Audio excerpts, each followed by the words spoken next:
حشام نے بیان کیا، کہا کہ مجھ سے میرے والد نے بیان کیا اور ان سے حضرت عائشہ رضی اللہ عنہا نے اور ان سے نبی کریم صلی اللہ علیہ وسلم نے۔ دوسری سند اور حضرت امام بخاری رحمہ اللہ نے کہا کہ ہم سے عثمان بن ابی شیبہ نے بیان کیا، کہا ہم سے عبدہ نے بیان کیا، ان سے حشام نے، ان سے ان کے والد نے اور ان سے حضرت عائشہ رضی اللہ عنہا نے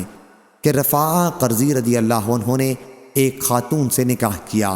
پھر انہیں طلاق دے دی۔ اس کے بعد ایک دوسرے صاحب نے ان خاتون سے نکاح کر لیا، پھر وہ نبی کریم صلی اللہ علیہ وسلم کی خدمت میں حاضر ہوئیں اور اپنے دوسرے شوہر کا ذکر کیا اور کہا کہ وہ تو ان کے پاس آتے ہی نہیں، اور یہ کہ ان کے پاس کپڑے کے پلو جیسا ہے۔ انہوں نے پہلے شوہر کے ساتھ دوبارہ نکاح کی خواہش ظاہر کی، لیکن حضرت صلی اللہ علیہ وسلم نے فرمایا کہ نہیں، جب تک تم اس دوسرے شوہر کا مزہ نہ چکھ لو اور یہ تمہارا مزہ نہ چکھ لیں۔ صحیح بخاری حدیث نمبر 5317۔